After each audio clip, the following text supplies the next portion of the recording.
नमस्कार मित्रांनो, मुंबईमधून सगळ्यात मोठी बातमी समोर येत आहे. शिवसेनेच्या संदर्भात उद्धव ठाकरे यांच्या शिवसेनेसाठी महत्त्वाची बातमी.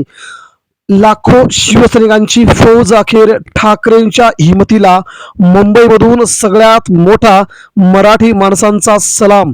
उद्धव ठाकरेंना सॅल्यूट. मित्रांनो, महत्वाची अपडेट जाणून घेऊया. शिवसैनिक असाल तर नक्कीच खाली कमेंट बॉक्समध्ये आपलं स्वतःचं नाव, आपल्या जिल्ह्याचं नाव लिहायला विसरू नका. राज्याच्या राजकारणातून आलेली सगळ्यात मोठी खबर म्हणजे उद्धव ठाकरेंच्या शिवसेनेचा सगळ्यात मोठा प्रचंड विजय. तर शिंदेंसह भाजपला मुंबई महानगरपालिकेसह 29 महानगरपालिका निवडणुकांमध्ये आता निघाली दमछाक. नेमकं काय घडतंय महाराष्ट्रात मित्रांनो, सविस्तरपणे जाणून घेऊया. मुंबईच्या सगळ्या राज्यांसह निवडणुका सुरू झाल्या आहेत. मुंबई महानगरपालिकेमध्ये उद्धव ठाकरेंचा कब्जा आता जवळजवळ निश्चित बनलाय. महाराष्ट्रात शिंदेची ताकद, भाजपची ताकद विरोधात ठाकरेंची ताकद, अशा प्रकारचा सामना मुंबई महानगरपालिकेच्या मैदानामध्ये आता सुरू होतोय. पुढच्या 15 ते 20 दिवसांमध्ये मुंबईचा किल्लेदार कोण, महाराष्ट्राच्या मिनी विधानसभेचा किल्लेदार कोण, हे आता लवकरच समजून जाईल. मात्र सध्याच्या राजकारणामध्ये ठाकरे बंधूंनी ज्या प्रकारची मुंबईमध्ये मोठ बांधली आहे, ही मोठ भाजपला भेदणं आता अशक्य बनणार आहे. तब्बल 1 लाख तरुणांची फौज ठाकरेंच्या तंबूत. मित्रांनो, बातमी नेमकी काय आहे सविस्तरपणे जाणून घेण्यासाठी व्हिडिओ नक्की शेवटपर्यंत बघा. महाराष्ट्राचं राजकारण ठाकरे बंधूंच्या भोवती फिरणार हे पहिल्यापासूनच साध्य होतं आणि अखेर तशाच राजकीय घडामोडी घडताना दिसू लागल्या आहेत. महाराष्ट्राच्या राजकारणामध्ये उद्धव ठाकरे यांचा किती मोठा हिस्सा आहे, उद्धव ठाकरेंचं नेतृत्व राज्याच्या राजकारणात किती मोठं आहे, हे पुन्हा एकदा महाराष्ट्राला, देशाला पाहायला मिळत आहे. मित्रांनो, केंद्रात भाजपला आता सत्ता गमवायची वेळ आली. केंद्रात बहुतांश नेते भाजपची साथ सोडायला लागलेत आणि इकडे मात्र केंद्राला उद्धव ठाकरेंची आठवण होऊ लागली आहे. केंद्रामध्ये जर उद्धव ठाकरेंनी भाजपला साथ दिली नाही तर मात्र राज्यातील, केंद्रातील दोन्ही सत्ता पायउतार होऊन ठाकरे पुन्हा एकदा महाराष्ट्राच्या मुख्यमंत्री होऊ शकतात. हेच भाजपला आता नकोय. परंतु आता मात्र भाजपने उद्धव ठाकरेंना जवळ करण्याचा प्रयत्न सुरू केलाय. परंतु उद्धव ठाकरे भाजपच्या गळाला आता लागणार नाहीत. तेवढंच शक्य, तेवढंच खरं आणि तेवढंच सत्य आहे. मुंबईमध्ये आता मराठी माणसांनी ठाकरे बंधूंना निवडून आणायचंय असा मनाशी निश्चय केलाय.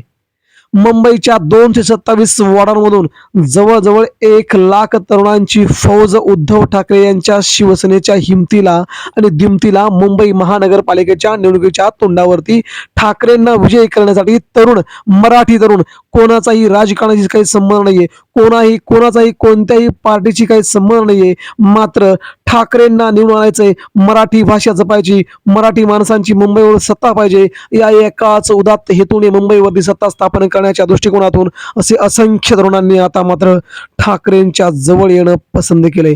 राज ठाकरे, उद्धव ठाकरे मुंबईचं भविष्य आहेत. हे दोन्ही बंधू महाराष्ट्राचं भविष्य आहेत. मराठी माणसाला जर मुंबईत ताट मानाने जगायचं असेल तर ठाकरे बंधूंशिवाय पर्याय नाही. मुंबईसह मुंबईच्या आसपासच्या शहरातील बहुतांश मराठी माणसांनी ठरवलंय आता मात्र मुंबईमध्ये ठाकरेच पाहिजे. आणि तशा प्रकारची सूत्र पडद्याच्या पाठीमागे अखेर फिरली आणि आता राज्याच्या राजकारणामध्ये सगळ्यात वेगवान घडामोड घडते. मित्रांनो, असंख्य, एक सगळ्यात मोठी 1 लाख तरुणांची फौज असणारी सगळ्यात मोठी संघटना ठाकरेंच्या शिवसेनेमध्ये विलीन होण्यासाठी मुंबईच्या दिशेनं मित्रांनो निघाली आहे. आणि अशा प्रकारचा हा प्रवेश नेमकं कोण आहे ते देखील आपण जाणून घेणार आहोत. मात्र सध्याच्या राजकारणामध्ये उद्धव ठाकरेंची जी क्रेज आहे, राज ठाकरेंची जी राज्याच्या राजकारणात क्रेज आहे, ती क्रेज भाजपच्या केंद्रातील, राज्यातील एकाही नेत्याला महाराष्ट्रात दिसत नसल्याचं पुन्हा एकदा सिद्ध होऊ लागलंय. यावरूनच मुंबई महानगरपालिकेमध्ये सध्या तरी राज ठाकरे, उद्धव ठाकरे दोन्ही बंधूंना 115 जागाच्या वरती जागा येण्याचा अंदाज वेगवेगळे लोक करू लागलेत, वेगवेगळ्या संस्था करू लागल्यात. मुंबईमध्ये मराठी माणसांचं अधिराज्य पाहिजे, मुंबईमध्ये पुन्हा एकदा ठाकरे बंधू पाहिजे. सर्वेतून विचारलं गेलं त्यावेळेस सर्वेतून एकच नाव पुढे आलं, ठाकरे. म्हणजे मित्रांनो महाराष्ट्राला पुन्हा एकदा ठाकरे नावाची भुरळ पडली हे कोणीही नाकारू शकत नाही. तेवढं सत्य आहे. महाराष्ट्रात पुन्हा एकदा ठाकरेंचं राज येणार हे आता जवळजवळ निश्चित झालंय. परंतु यासाठी मुंबईमधून काय घडतंय, पडद्याच्या पाठीमागे ठाण्यातून काय घडतंय, या सगळ्या घडामोडीमागे उद्धव ठाकरेंच्या पाठीमागे कोणती अशी फौज आहे, कोणता असा हुकमी एक काय ते देखील आता आपण जाणून घेऊया. ठाकरेंच्या या नव्या युक्तीने महाराष्ट्रात आता एकच खळबळ उडली असून उद्धव ठाकरेंना मराठी माणसांनी, राज ठाकरेंना मराठी माणसांनी जवळ करण्याचं सध्या सिद्ध केलंय. मित्रांनो, मुंबईतील 227 वॉर्डामधील शिवसेनेच्या सगळ्या शिवसैनिकांना घेऊन, मनसेच्या सगळ्या युवा सैनिकांना घेऊन महाराष्ट्राच्या या सगळ्यात मोठ्या प्रामुख्याने मुंबई महानगरपालिकेच्या निवडणुकीसाठी आदित्य ठाकरे आणि अमित ठाकरे यांनी सगळ्यात मोठं जबरदस्त प्लॅनिंग केलंय. या निमित्ताने मुंबईतील जवळजवळ 1,00,000 तरुणांची फौज प्रत्यक्ष मुंबईकरांच्या घरात जाऊन शिवसेना मनसेचा प्रचार करू शकते. ही आघाडीची सगळ्यात मोठी बाब आहे.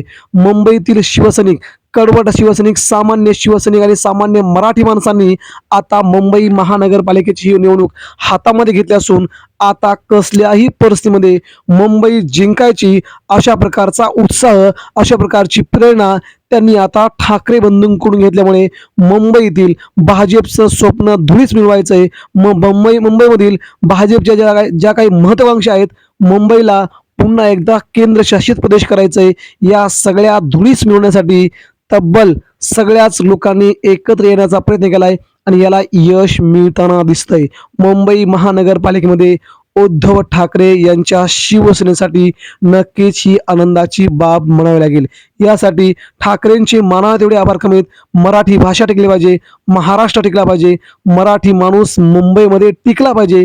या दृष्टिकोनातून ज्या ज्या प्रकारच्या खेळी उद्धव ठाकरेंनी, राज ठाकरेंनी केल्यात त्याला मुंबईत मराठी माणसाने सपोर्ट केलाय. यामुळे शिंदे सेनेची, भाजपची आता मात्र गोची झाली आहे. 15% इतर भाषिकांवरती अवलंबून भाजपा मुंबई जिंकण्याचं स्वप्न पाहत होती. मात्र महाराष्ट्रातील मराठी माणसांनी हे स्वप्न धुळीस मिळवण्याची चर्चा सुरू केली आहे.